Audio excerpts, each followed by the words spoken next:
দেখো গাইজ, কত বড় বড় কচুরলতি আমাকে বাড়ি। হ্যালো এভরিওয়ান, তো সবাইকে আমার নতুন ব্লগে স্বাগত জানাই। আজকে সুন্দর একটা ব্লগ নিয়ে সকাল সকাল চলে আসলাম। এইগুলো হয়েছে আমাকে বাড়িরই ফুল গাছ, এতে সুন্দর সুন্দর রং বিরঙ্গ ফুল ফুটছে। যেরকম আমি রং বিরঙ্গ, সেরকম আমার ফুল গাছও রং বিরঙ্গ। তো এখানে আমি সকাল সকাল খাবার রেডি করতেছিলাম আমার হাজব্যান্ডের জন্য। কেন কি দুনিয়া এদিকেতে ওদিকে হয়ে যাক, আমার বরমশাই সকালবেলা খাবে সেদ্ধ ভাত। তো আমরা সবাই যদি টিফিন করি, আমার বরমশাইকে ভাতই দিতে হবে, ভাই তো বাঙালি। তো কই বাত নাই, আমি লেগে গেছি আমার হাজব্যান্ডের জন্য ফেভারেট আলু সেদ্ধ। ডেইলি আলু সেদ্ধ খাইবার একটুও বোর হয় না, এরম লয়াল হওয়ার দরকার হয়েছে আলু সেদ্ধর সাথে। তো আলু সেদ্ধ মাখানোর জন্য আমি এই জায়গায় নিয়ে নিলাম পেঁয়াজ কুচি, আর তার সাথে নিয়ে নিলাম শুকনো লঙ্কা ভাজা। পেঁয়াজ কুচি, শুকনো লঙ্কা ভাজা, সরষের তেল আর লবণ দিয়ে কুচিনাকে করে মাখিয়ে নেব, মস্ত করে মাখিয়ে নেব, ঠিক আছে। অবশ্য আমি সেইভাবে মাখতে পারি না যেইভাবে আমার বরমশাই মাখতে পারে, আমার শাশুড়ি মা মাখতে পারে। ওরা এত সুন্দর আলু সেদ্ধ মাখে। কোন দিন নেক্সট টাইম ওরা যেদিনকার মাখবে সেদিনকার ভিডিও করবো, মাত্র সেই ভিডিওটা অনেক লম্বা হবে। কেন কি ওরা আলু সেদ্ধ মাখে না কি করে তা আমি জানি না। ওরা এটা প্রফেশনালভাবে আলু সেদ্ধ মাখে। ওরা ভাবে যে আলু সেদ্ধ মাখা মানে একটা গোল্ড মেডেলের কাম, কিছু একটা গোল্ড মেডেল দেওয়া হবে, সেরম ভাই ওরা আলু সেদ্ধ মাখে। তো ছাড়ো ওকে আলু সেদ্ধ মাখার কথা। তো ওরা আলু সেদ্ধরে বহুত সিরিয়াস হয়েছে আলু সেদ্ধ নিয়ে, ঠিক আছে।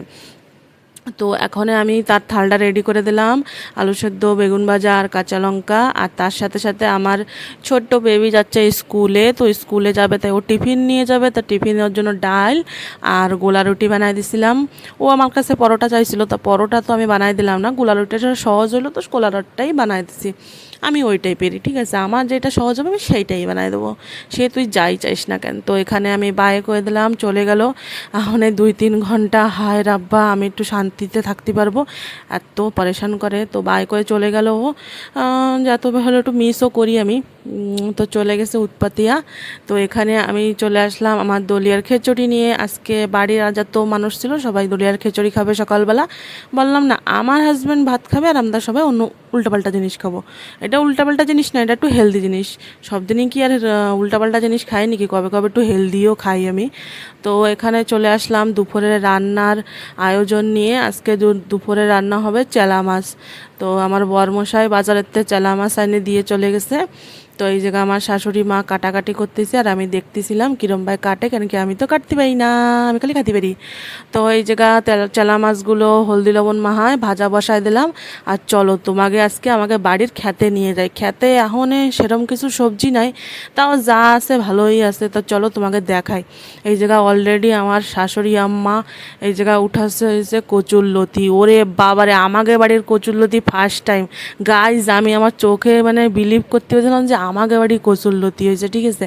আমার কচুরলতি করলাম অনেক ফেভারিট, তোমাকে কীরম লাগে তা আমি জানি না, আমাদের সেই লাগে ভাই, সেই লাগে হয়েছে। এরম হা কচুরলতি দেখলে আমার এখনই লোভ পড়ে যাচ্ছে। আমি কাঁচাও খাই দেবো হয়েছে, এত ফেভারিট। আর এই কচু গাছ ভাই এত টেস্ট, তোমরা না খেলে বুঝতে পারবে না। তাহলে চুরি করে নিয়ে যায় না যেন আমাকে বাড়িতে পর্যন্ত।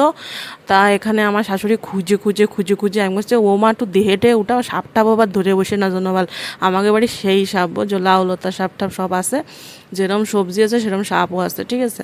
তাও আমার শাশুড়ি মা খুঁজে খুঁজে আজকে বেক করেই ছাড়বে। আর গাছ দেখো, আমাকে বাড়ি পেঁপে হয়েছে, আমড়া হয়েছে, তার সাথে না আমাকে বাড়ি মস্ত চাল কুমড়ো গাছ হয়েছে। সহজে আমাকে বাড়ি চাল কুমড়ো লাউ হতেছে না, সব হবে, ঠিক আছে, সব সবজি হয়।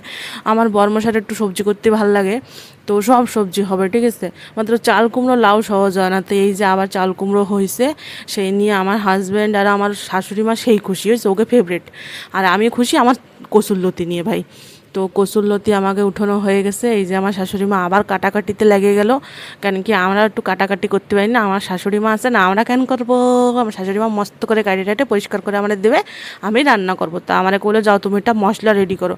তো আমি মশলাও রেডি করে ফেলালাম। দেখো, রসুন, আদা, জিরা, ধনে আর শুকনো লঙ্কা আর এ মা রান্না করতে করতে কোথায় চলে আসলাম। এই যে চলে আসছি আমার দোকানে। গাইস, আমি আমার কপাল খারাপ, আজকে আমি রান্না করব কইছিলাম, বাট রান্না করতে করতে আমার ফোন চলে আসলো আমার বরমশাই যে তুমি রেডি হও, সে একটু দোকানেতে বাইরে যাবে, তো তাই আজকে দোকানটা আমারই সামলানো লাগবে। তো আমি আধা রান্না আমার শাশুড়ি আর আমার জার মাথায় দিয়ে আমি দৌড়ে চলে আসলাম দোকানে। আর সেই জায়গা একটু দোকানদারি করার অ্যাক্টিং করতেছিলাম। তো ওরা একটু ভিডিও বানানোর চেষ্টা করছিল, সেই ভিডিওটা আমার কাছে পাঠাইছে। তো এই জায়গায় ওরা মশলা টশলা মাখায় একসাথে বসাই দিয়েছিলো মাখায় জাখায়। তো আমি বাড়ি চলে আইসি, আইসে দেখলাম ওকে হাতের রান্না। তো চলো গাইস, ওরা যেরকম রাঁধছে সেটা খাইয়ে দেখি। অবশ্যই এটা আমার শাশুড়িরই রেসিপি ছিল, আর আমার শাশুড়ি মার থেকে আমি ভালো রান্না করতে পারি না। সেই আজকে রান্না করছে, খাইয়ে তো আমার পুরো ওহো স্বর্গে ঘন্টি পড়ার মতন এত টেস্টি হয়েছিল। চেলা মাছ দিয়ে কচুরলতি, তোমরা যদি কোনদিন ট্রাই না করে থাও না, একবার ট্রাই করো। এটা কাঁচা মাছ দিয়ে রান্না করলে ভালো লাগে, বাট একটু মাছটা বরফের ছিল বলে আমরা ভাইজেই নিছিলাম, মানে ওরা ভাইজে নিছিল। তো ওই জায়গায় আমি খাইয়ে আমার তো মজাই চলে আসতেছিল গাইস। তো ভিডিওটা যদি ভালো লাগে একটা লাইক করে পাশে থেকেও আর সুন্দর সুন্দর কমেন্ট করো।